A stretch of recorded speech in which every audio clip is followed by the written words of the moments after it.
Hey guys, it's the Budget Epicurean, and today I'm making a fairly simple and super delicious dinner. It is going to be a beef roast on cheddar biscuits with a basil aioli. Sounds super fancy, but I promise it's pretty easy. It does take a little over an hour just because of the bake time for the roast, but we actually are going to make each part one at a time so that they all finish approximately at the same time. So first off is the beef, and this is a small one because it's just left over from dinner the other night.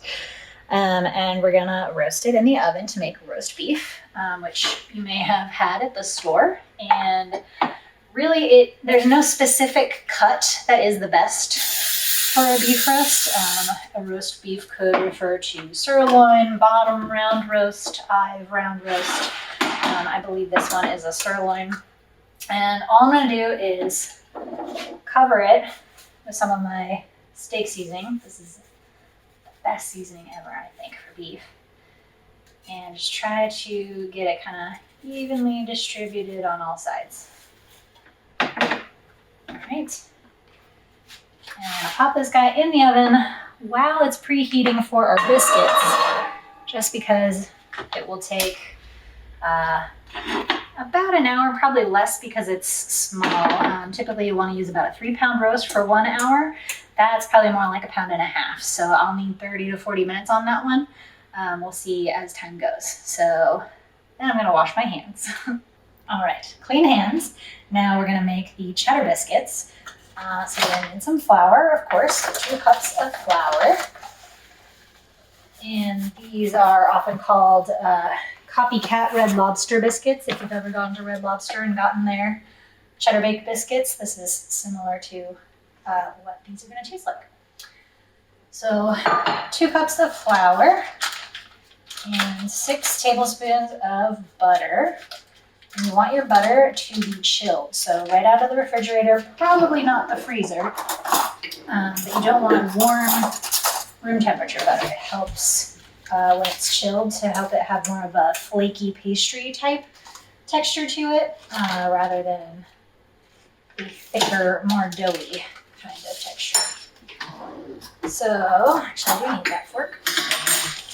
I don't have a pastry cutter, so if you do, you can certainly use a pastry cutter here. That will make your job much easier. But since I don't have one, I'm just going to cut my butter into little squares with my butter knife.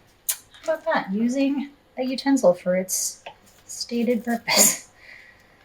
Butter knife for the butter. And then toss it right into the flour like so. Try to work quickly so the butter stays cold.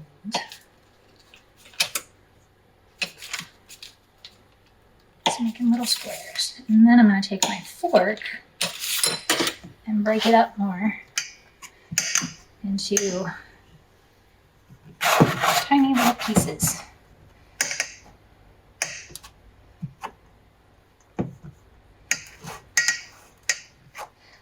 And so if you don't know what a pastry cutter is, it's kind of like a fork, but it's longer and it's got a handle. So it's like a little U-shaped utensil with these tines across it so that you can do this, but far more efficiently than it is with a fork. But it's working well enough. Work with what you've got, right? So we're just mushing the butter, cutting it into the flour, as we say. Trying to get the pieces as small as possible, little tiny pea-sized or smaller chunks of butter mixed out. And you want them kind of evenly distributed. All right.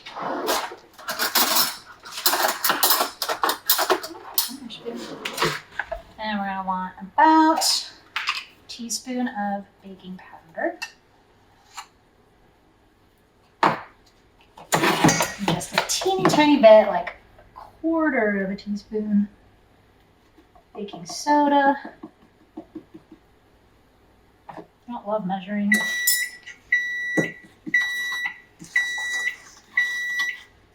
All nice and mixed in there.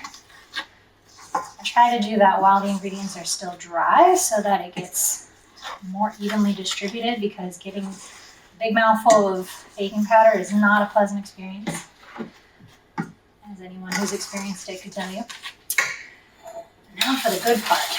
I want a cup of shredded cheddar cheese, or whatever kind of cheese you prefer. I'm sure you could make this with other cheeses, but these are cheddar biscuits, therefore we're using cheddar.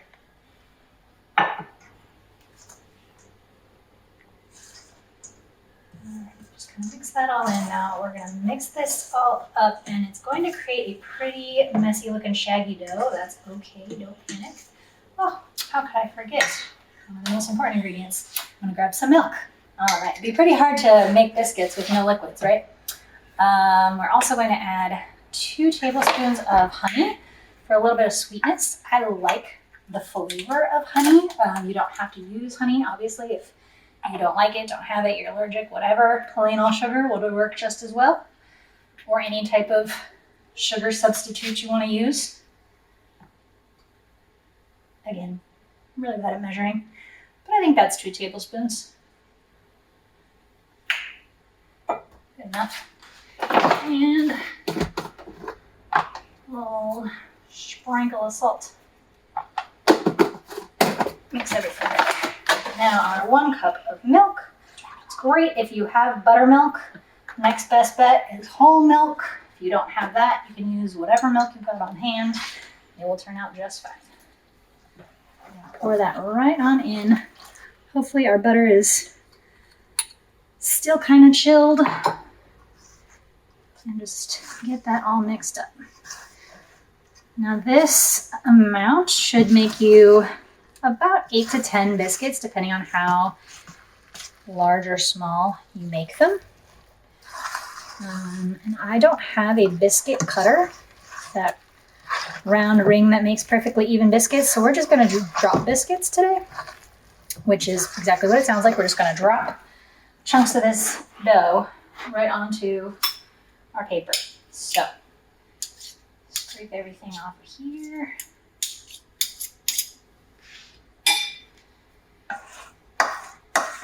And we'll eyeball, that's about half. So that's another half. So there we go, we'll get about 8. So we'll take the old chunk, pop that down on there and smash it a little bit flat. 1.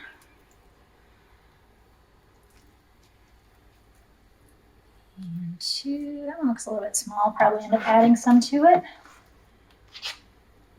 3. You can see there's still some nice chunks of butter in there. They're gonna melt while these are in the oven, creating pockets of rich, ooey gooey, fatty deliciousness.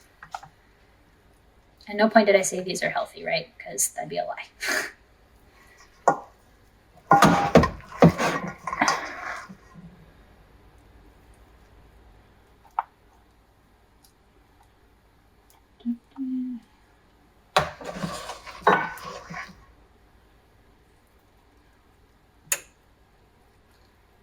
These are pretty big. Maybe I will get 10 out of this. At least 9. I'll probably need another tray, so we'll put the rest on a separate tray. There we go. We've got our 7 little cheddar biscuits here. And as you heard earlier, our oven is at heat now, so it's set to 425.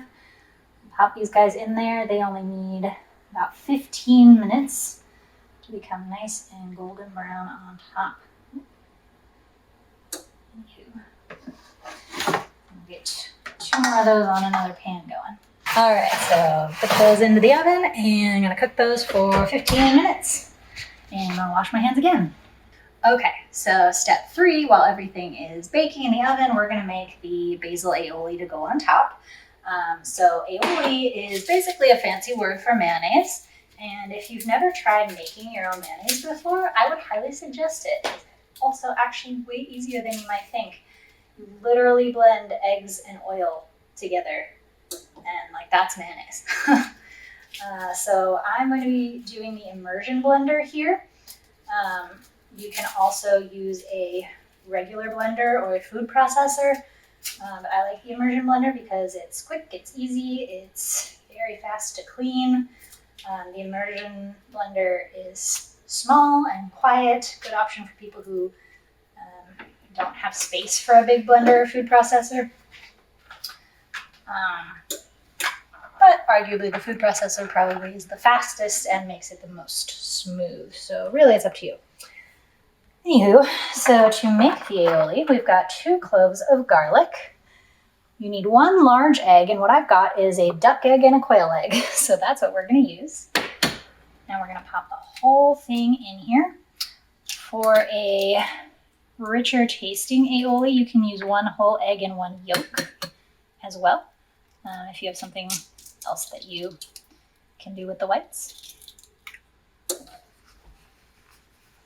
Then we've got just a little dab of some Dijon mustard, about a teaspoon, and about a tablespoon of lemon juice.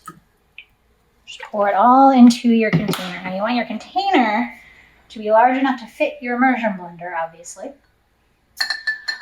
And I'm going to start blending these things and then slowly pour the oil in, and that creates what's called an emulsion, which is where the oil droplets and the other liquids are kind of all suspended together to make a nice thick creamy mayonnaise aioli that we all know and love.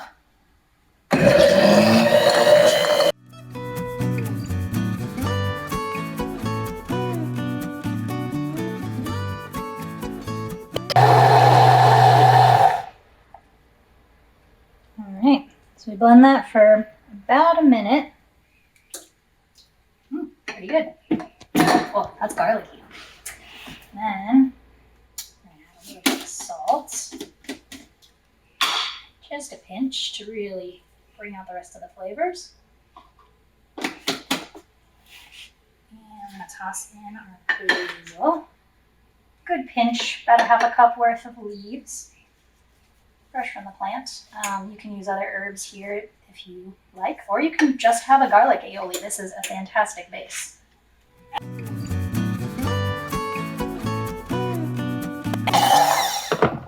Alright. There you go. Lovely fresh basil aioli for your sandwich smearing pleasure.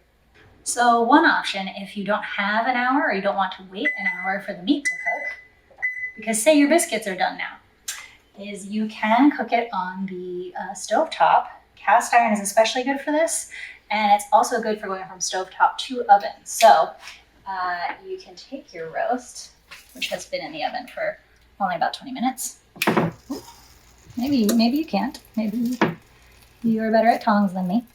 You just put it straight into your cast iron on medium, high heat, and you wait until you hear it sizzle. Then you're going to want to brown all the different sides of the meat. So that's going to get it to be ready faster than if we were to bake it in the oven. Meanwhile, biscuits aren't quite brown on the top, so I'm going to let them go another couple minutes, which is perfect because hopefully the meat will be done at the same time. So let's see. We'll go for 4 more minutes and see if they're brown then.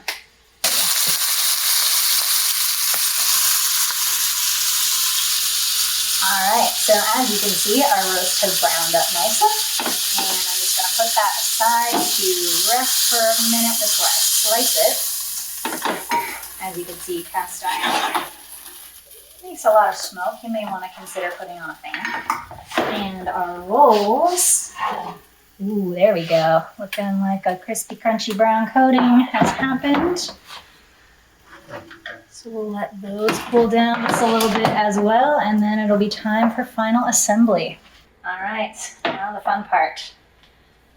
We're going to slice up our roast, and maybe I can use these. I don't want to touch it because it's still pretty hot.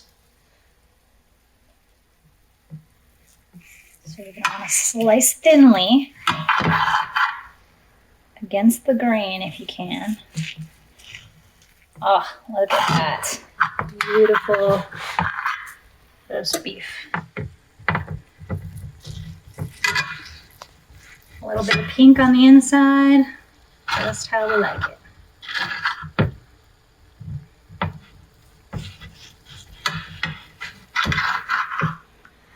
right. I'm going to take a nice fresh biscuit.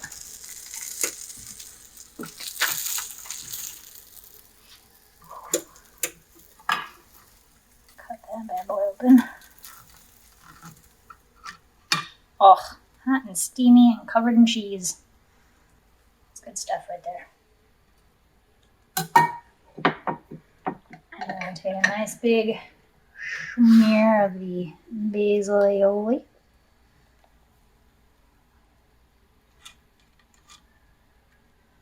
Ooh, smell that garlic from here. Couple slices of the roast beef. Oh, yeah, buddy. There we go. That is gorgeous. This is probably going to be very hot.